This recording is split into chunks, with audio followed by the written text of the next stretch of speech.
વાત કરીએ તો સુરતના ટેક્સટાઇલ્સ ઉદ્યોગની સ્થિતિ કોરોનાની બીજી વેવના કારણે ખૂબ જ કથળી છે।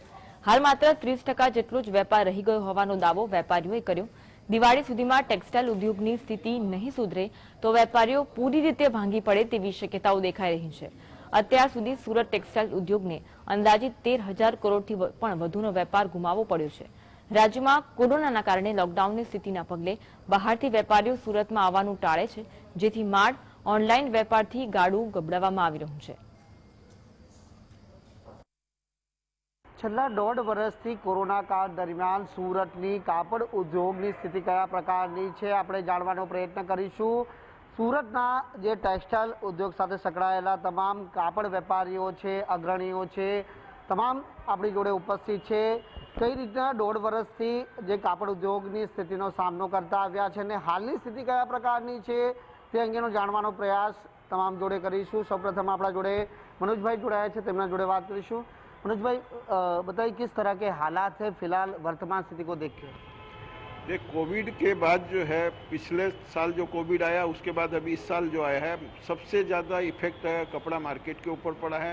व्यापारी लोगों की जो है, इसमें लॉकडाउन होने के बाद शादियां नहीं हुई है, शादियों के ऊपर लिमिटेशन लगाने के बाद आज स्थिति ये हो गई कि सूरत का कपड़ा मार्केट में आज भरपूर व्यापारियों के पास माल तैयार पड़ा है, लेकिन व्यापारी कोई लेने के लिए तैयार नहीं आ रहा। बाहर मंडियों से व्यापारी आ नहीं रहे हैं, सिर्फ जो है व्हाट्सएप से, ऑनलाइन से थोड़ा बहुत माल बिक रहा है, वो 30-40% का बिजनेस हो रहा है।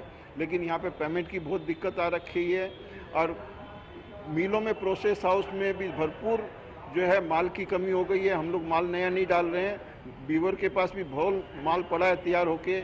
नहीं, स्थिति बहुत नाजुक है, सरकार को इस ओर ध्यान देना चाहिए। और सबसे ज़्यादा पैसे की क्राइसिस है, बाहर मंडियों से माल जाने की जगह माल वापिस आ रहा है और स्थिति बहुत नाजुक है। किस तरह माल काफ़ी जो दुकानों में पड़ा है, वर्कशॉप में पड़ा है, तो उसके पीछे व्यापारियों का किन हालात से फिलहाल पसार हो रहे हैं? कोरोना के बाद कर्फ्यू लगने से मार्केट बहुत कम चला। अब जब कर्फ्यू खुला है तो जो लोगों का माल भरा पड़ा है, परंतु ग्राहकी, लगन की ग्राहकी चली गई है सारी, और आगे भी कोई ग्राहकी है नहीं, इसलिए बाहर से कोई व्यापारी आता नहीं है। बाहर से व्यापारी नहीं आता तो व्हाट्सएप पे माल मंगाता है तो 25% ही माल नहीं खरीद पाता। सबके पास माल भरा पड़ा है, आगे भी भविष्य भी अच्छा नहीं लग रहा है। खाली राजस्थान की अभी तीज की और रक्षाबंधन की ग्राहकी निकलेगी तो थोड़ा मार्केट में चहल पहल होगी, पर वो भी लिमिटेड व्यापारियों के पास होगी। अभी मार्केट का हाल ये है कि दुकान जो खाली हो जाती है, भाड़े नहीं लगती है। इतनी हालत खराब है, हम लोग पहले से आधे भाड़े हो गए, आधे भाड़े में भी दुकान लगती नहीं है। तो सबसे बड़ी प्रॉब्लम है कि आगे सोच ये कि होगा क्या, व्यापार का क्या होगा, बहुत दिक्कत है जी। कितने व्यापारी ऐसे हो गए कि कई व्यापारी दुकान भी बंद कर चुके हैं, काफ़ी आंशिक लॉकडाउन भी रहा, तो इन हालात से पसार होकर कितने व्यापारी ऐसे दुकान बंद किए? जो आप व्यापारी की बात करो, जो सूरत टेक्सटाइल बाजार है, वो आप छोटे व्यापारियों से इसकी बहुत बड़ी पहचान है। आज मार्केट में 65 से 70% व्यापारी छोटे व्यापारी हैं, और छोटे व्यापारी को जो पिछले कोरोना के बाद जो ये कोरोना गया है और जो नुकसान अभी ये सदी में जो झेला है, उसको बहुत बड़ा आघात लगा है। कितने ने अपने परिजनों को भी खोया है, उसका भी आघात लगा है। और जो धंधे वाली पोजीशन थी, पिछले कोरोना में संपूर्ण लॉकडाउन था, इंडस्ट्री बंद थी, सारा बंद था। लेकिन इस लॉकडाउन में इंडस्ट्री चालू थी, प्रोडक्शन चालू था, लेकिन सेलिंग बंद था, रिटेलिंग बंद था। और अब जब अनलॉक हुआ है, उसके बाद व्यापार खुला है, लेकिन सारी सीजन जा चुकी है। अब जो आगे की सीजन है, मात्र राजस्थान में या कुछ प्रदेश में जो चलने वाली रक्षाबंधन की सीजन है, लेकिन उसमें भी ये जो तीसरी लहर का जो खौफ पैदा हो गया है और जो बार बार न्यूज़ मतलब ये सुन रहे हैं लोग, उससे मन में कहीं न कहीं उनको संकोच है कि हम खरीदी करें नहीं करें। तो इसलिए सूरत मार्केट की बहुत हालत ख़राब है, उनमें छोटे व्यापारियों की तो इतनी हालत ख़राब है, अगर इसी तरह का माहौल चला तो काफ़ी लोगों का पलायन हो जाएगा यहाँ से। आज मार्केट की दशा ये है, यहाँ मेन मार्केट की जो दुकानें खाली हो रही है, आज दुकानें वो भाड़े नहीं लगती है, मतलब कोई संजोग में उसको रिन्यू कराने के लिए तैयार नहीं है। तो बहुत ही ख़राब दुर्दशा है यहाँ की। अंकल जी, आपसे पूछना चाहूँगा कि वर्तमान स्थिति में जो व्यापार कितना % बचा हुआ है, और आगे की सीजन जब आ रही है, दिवाली है, इसके अलावा और त्यौहार है, तो किस तरह की आशा अपेक्षाएं रखी है? देखिए, अभी वर्तमान व्यापार की अगर बात करने जाओ तो केवल 30% ही व्यापार है अभी, क्योंकि कोरोना की जो सेकंड वेव आई है इसमें सर्वाधिक नुकसान हुआ, पिछली वेव से ज़्यादा इस बार नुकसान हुआ है, क्योंकि सर्वाधिक जो 5 सीजन थी जो मार्च से लेकर मई तक थी वो कम्प्लीटली फैल गई। 12,000 करोड़ का हमने कम्प्लीटली नुकसान किया।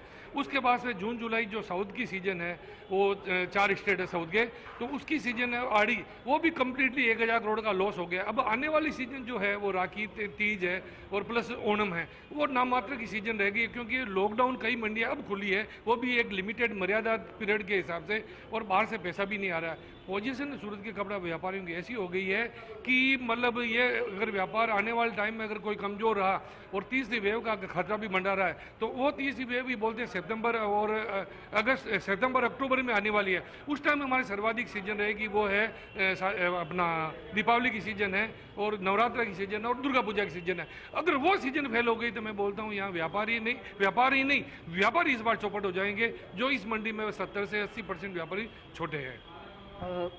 आप व्यापारी के हिसाब से किस तरह माहौल देखने को मिल रहा है? प्रत्येक दिन पहले कोरोना के पहले किस तरह की स्थिति थी और फिलहाल हर रोज किस तरह का माहौल रहता है? अभी व्यापार की स्थिति बहुत नाजुक है, कोई भी व्यापारी बाहर से आ नहीं रहा है। जो कपड़ा हमारे पास स्टॉक है वो कोई लेने के लिए तैयार नहीं है, फिर वो डिजाइन सब पुरानी हो जाएगी तो व्यापारी वैसे आधा दाम भी नहीं मिलेगा। और अभी जो स्थिति है वो बहुत ही भयानक स्थिति है। व्यापारियों को घर चलाने के लिए भी खर्चा नहीं है, कोई व्यापारी एक पैसे की इनकम है नहीं, बाकी खर्चा तो जब शटर ऊपर करते हैं तो खर्चा चालू हो ही जाता है। तो इसके लिए सरकार को कुछ सोच के यहाँ व्यापारियों को कुछ राहत देनी चाहिए, मेरा कहना यही है। जी, खास करके दिवाली की जो त्यौहार है तो किस तरह की आशा अपेक्षाएं व्यापारी लगाई बैठे हैं, ताकि माहौल जिस तरह से 30% का व्यापार अभी बोल रहे हो? तो मैं तो बोल रहा हूँ कि अभी आगे का व्यापार तो बहुत ही चलने जैसा नहीं होना सकता, क्योंकि यहाँ तो पेमेंट किसी का पहले का भी नहीं आया हुआ है। तो अभी मुझे लगता है कि आगे भी पेमेंट आने वाले की संभावना कम लग रही है, क्योंकि आगे लोगों के पास पैसा ही नहीं है तो कहाँ से वो खरीदी करेंगे, कहाँ से पैसा आएगा। मैं तो बराबर ऐसा मेरे को लगता है आगे भी सीजन इतनी पावरफुल चलने जैसी है दिखती नहीं है। सरकार से क्या आशा अपेक्षा तो ये है कि पेमेंट अभी यहाँ पे हमारे को पेमेंट किसी का बाहर से आ नहीं रहा है। सब बड़ी बड़ी सिटी में सब लॉकडाउन लगे हुए हैं, तो उस हिसाब से पेमेंट किसी का आ नहीं रहा है। ये तकलीफ तो है ही है, और मुझे ऐसा नहीं लगता है कि आगे भी ऐसा परिस्थिति सीधे हो सकती है। तो बिल्कुल सूरत टेक्सटाइल उद्योगना वेपारी जेमનું કહેવું છે કે વર્તમાન સ્થિતિમાં માત્ર 30% જેટલો વેપાર રહી ગયો છે। માલ ઘણો પડ્યો છે, પરંતુ માલ લેવાવાળા વેપારીઓ નથી આવી રહ્યા અને જેના કારણે વેપારીઓ હાલ ચિંતામાં મુકાયા છે।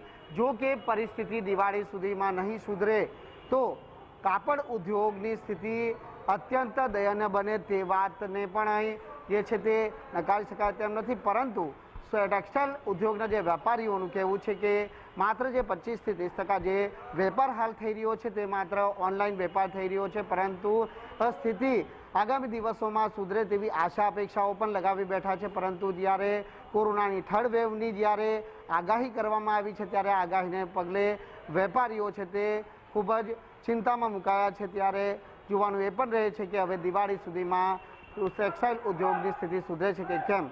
कैमरा पर्सन वर्ग बंबा साथे राकेश बंबट, GS TV, सूरत।